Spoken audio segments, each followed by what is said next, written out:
Retrouvez Businesswoman avec MAF Pro. L'assureur des artisans, commerçants et professions libérales, c'est MAF Pro et c'est pour vous les pros.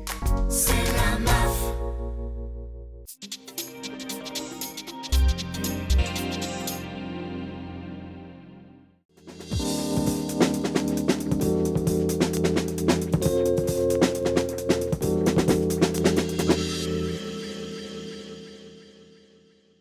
Bonjour, bienvenue dans l'émission Businesswoman, votre émission dédiée à l'entrepreneuriat au féminin consacrée aujourd'hui à la reprise d'entreprise. Que vous soyez en manque d'inspiration ou à l'affût de bonnes idées, bonnes opportunités, la reprise d'entreprise est donc faite pour vous. Aucun chiffre concret sur le secteur depuis 2006, année à laquelle l'INSEE a cessé de comptabiliser ce marché qui, on le sait tout de même, est majoritairement composé de petites entreprises. Mais reprendre une entreprise ne s'improvise pas. Y être préparé s'avère indispensable. Pour nous en parler justement, deux invités. Florence Delafortelle de Foxygraph. Bonjour, merci d'être avec nous. Bonjour. Vous êtes repreneur d'une entreprise, on va en parler dans un instant. Et Laurence Pigano, consultante à la PCE. Oui, merci d'avoir fait des déplacements. Alors Laurence, première question pour vous. On l'a dit en introduction, le marché de la reprise n'est plus chiffré depuis 2006. Comment on peut quantifier quand même ce marché ? Alors c'est vrai qu'il n'y a plus de statistiques officielles et puis très peu d'études récentes sur le sujet.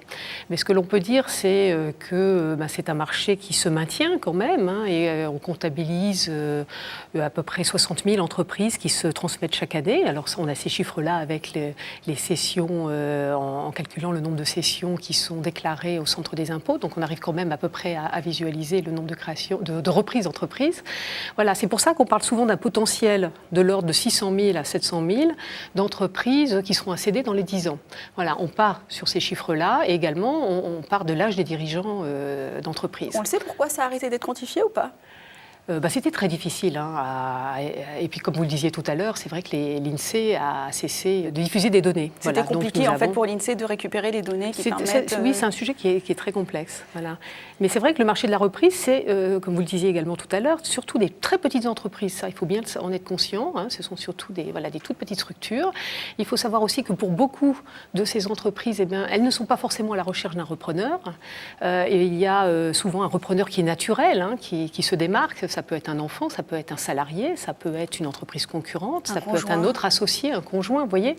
Et puis, d'une manière générale, c'est quand même un marché qui est relativement confidentiel. Donc il n'est pas toujours facile d'avoir vraiment une approche générale sur les entreprises qui sont à céder. C'est une difficulté des repreneurs, ça. Oui. C'est vraiment d'arriver à identifier les entreprises. Alors, Florence, vous êtes entrée dans la société Foxygraph à l'année 2000. Est-ce que vous saviez à l'époque que potentiellement un jour, vous alliez en partie reprendre cette entreprise ? Non, pas du tout. Moi, je suis rentrée comme commerciale dans la société et à l'époque, on appartenait à un groupe relativement important. Donc jamais je n'aurais imaginé que je reprendrais cette société un jour. Et alors, comment ça a été perçu, cette nouvelle, par vos collègues qui sont devenus, pour le coup, vos collaborateurs ? Alors, en fait, quand, à l'époque, les associés ont cherché à vendre la société, ils ont proposé donc, à notre directeur financier de reprendre. Celui-ci est venu me voir et m'a proposé de reprendre avec lui. Et pour cela, on est allé voir chacun des employés, sachant que nous sommes effectivement une TPE, puisque nous sommes 8 personnes. Oui. Donc nous sommes, quand même une relativement petite structure. Donc nous sommes allés voir chacun individuellement et on leur a demandé est-ce que ça leur disait de faire cette aventure avec nous. Et globalement, tout le monde était d'accord. D'autant plus que, si vous voulez, quand on a repris, il est clair que on nous a vendu un peu pour fermer. C'est-à-dire que nos actionnaires ne croyaient pas au futur de la société, alors que nous, qui travaillions dedans, on croyait dans les produits. Et mon associé, qui était directeur financier, avait fait les calculs que si on enlevait tout ce qu'on remontait à la maison mère, etc., on arriverait à l'équilibre. Alors justement, vous parlez de votre associé. Est-ce que le fait d'avoir eu un associé, et principalement en plus sur l'aspect financier, vous a conforté dans cette idée de reprendre l'entreprise, vous a rassuré ? Oui, alors ça m'a rassuré, c'est certain. Mais encore, je dirais, il y a 2 ans, je pensais reprendre un associé avec moi. Or, depuis 1 an et demi maintenant, je fais une formation avec la Chambre de commerce et d'industrie pour la reprise des entreprises. Et grâce à ça, ça m'a donné confiance. Et grâce à ça, ça m'a permis aussi d'acquérir des connaissances que je n'avais pas. Mais vraiment, je crois que le plus, c'est que ça m'a donné confiance. Donc maintenant, je pense que je suis beaucoup plus capable. Vous confirmez, Laurence, je pense que les formations sont indispensables. On l'a dit aussi en introduction. On ne peut pas reprendre une entreprise assez comme ça, du jour au lendemain. On peut reprendre quand on est totalement opérationnel et qu'on a des compétences un peu dans tous les domaines. Parce que la reprise comme la création, c'est effectivement, on a besoin d'être à la fois un vendeur, un gestionnaire, d'être un manager, souvent, un informaticien parfois. Mais est-ce que la reprise n'est pas plus difficile que la création? Parce que souvent, dans certains cas, la reprise, ça sous-entend aussi une entreprise en difficulté qu'on sauve. Pas toujours. Ça peut être une entreprise sûr. en difficulté, mais ça peut être aussi une entreprise avec un cédant qui souhaite prendre sa retraite. Ça peut être une entreprise qui marche très très bien et dont le cédant veut, par exemple, céder pour recréer quelque chose à côté. Il y a un petit peu tous les profils. Mais c'est vrai que reprendre une entreprise, c'est quelque chose de plus technique, pas forcément parce qu'on part de l'existant. Donc il y a des diagnostics à effectuer, il y a un plan de reprise à monter et c'est très technique. Alors nous, bien sûr, on conseille beaucoup de se rapprocher des réseaux d'accompagnement, on en parlera peut-être tout à l'heure, mais qui peuvent aider le repreneur. Et puis aussi se rapprocher des professionnels, parce que souvent, dans un projet de reprise, il faut un peu d'aide. Il faut un expert comptable pour l'aspect financier, il faut souvent un avocat pour le montage de reprise.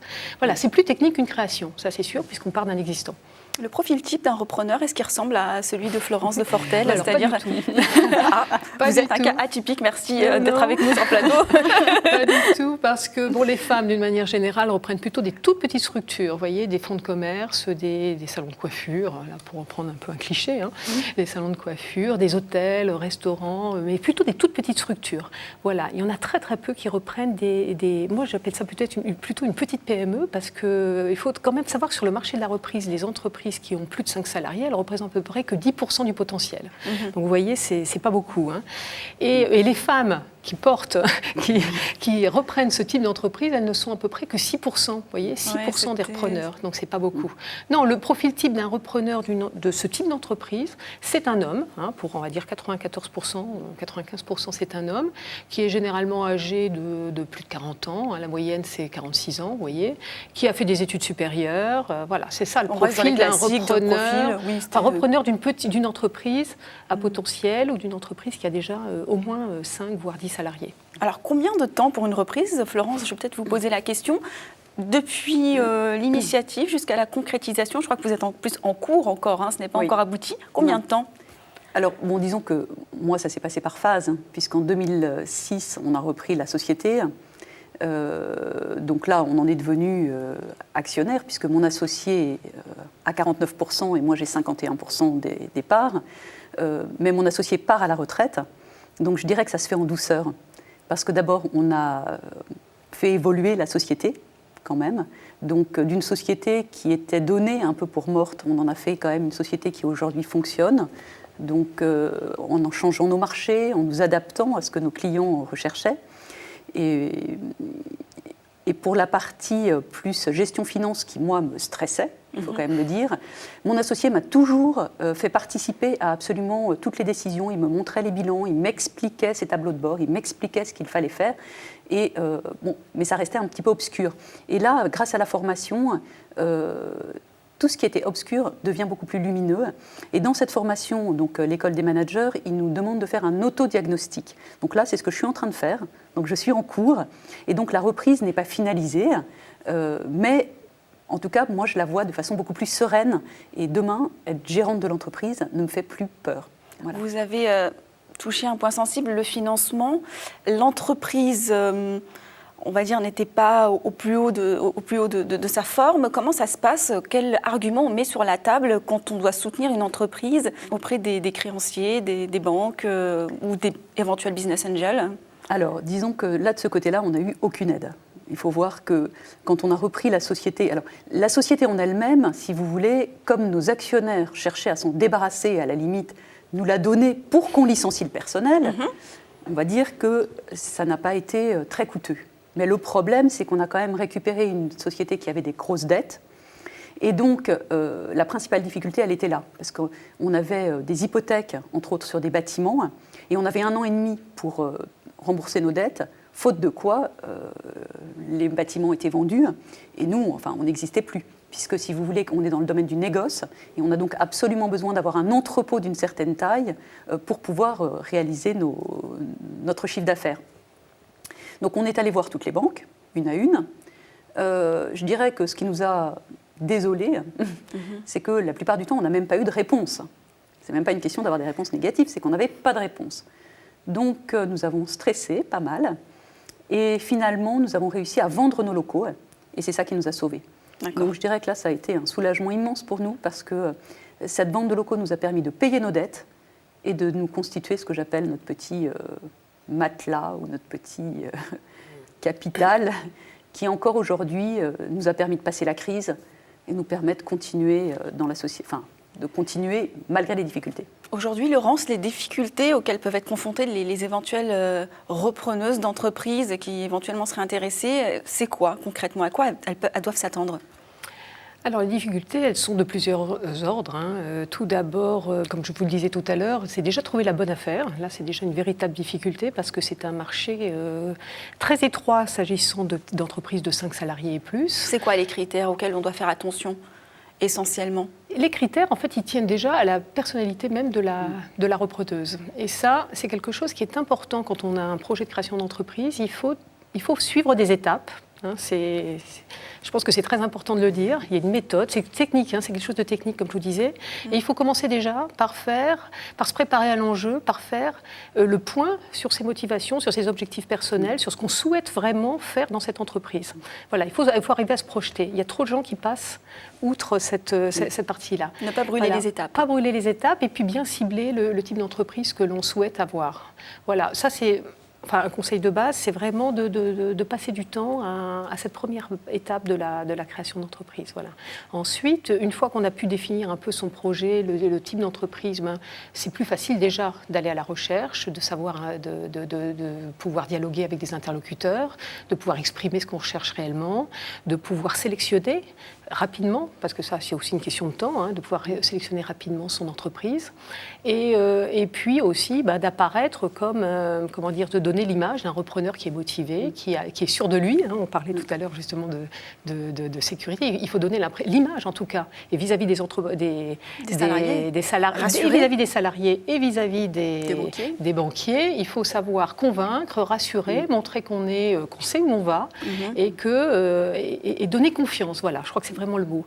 Et ça, c'est pas toujours facile. Et une bonne préparation du projet permet d'arriver à ce résultat. Florence, quels sont les enjeux pour vous, là, avant la prise des pleins pouvoirs dans 1 an et demi? Donc là, aujourd'hui, en fait, je fais ce qu'on appelle un autodiagnostic. Donc c'est exactement ça, c'est la préparation. Donc c'est très intéressant. Je viens juste de commencer, donc je ne peux que vous en parler partiellement. Mais si vous voulez, l'idée, c'est de faire le tour de l'ensemble des activités de l'entreprise au niveau du personnel, au niveau du bilan en lui-même, au niveau de notre structure commerciale, au niveau communication, toute la façon dont fonctionne l'entreprise, voir là où on a des forces, là où on a des faiblesses, et voir là où il faut qu'on accentue ou qu'on améliore ce que l'on fait. Et ça, c'est vrai que la formation me le permet aussi, parce qu'elle me donne des idées, elle nous permet de nous confronter, parce qu'on est en petit groupe, donc le fait de discuter avec d'autres, c'est quand même aussi très intéressant. Et donc là, aujourd'hui, par exemple, nous avons des idées sur la façon dont on veut développer notre activité commerciale que nous n'avions pas, j'ai envie de dire, il y a encore 1 mois ou 2. Donc vous voyez, c'est en pleine évolution. Là, éviter l'isolement. Ah oui, ça par contre, oui, indispensable. Enfin, moi, j'ai eu la chance immense d'avoir un associé.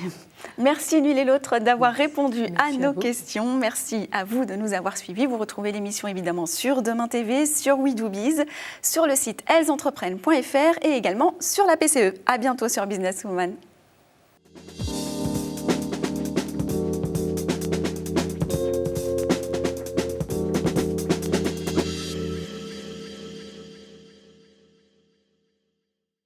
Businesswoman vous a été présenté par MAFPRO. L'assureur des professionnels et de la santé collective, c'est MAFPRO et c'est pour vous les pros. C'est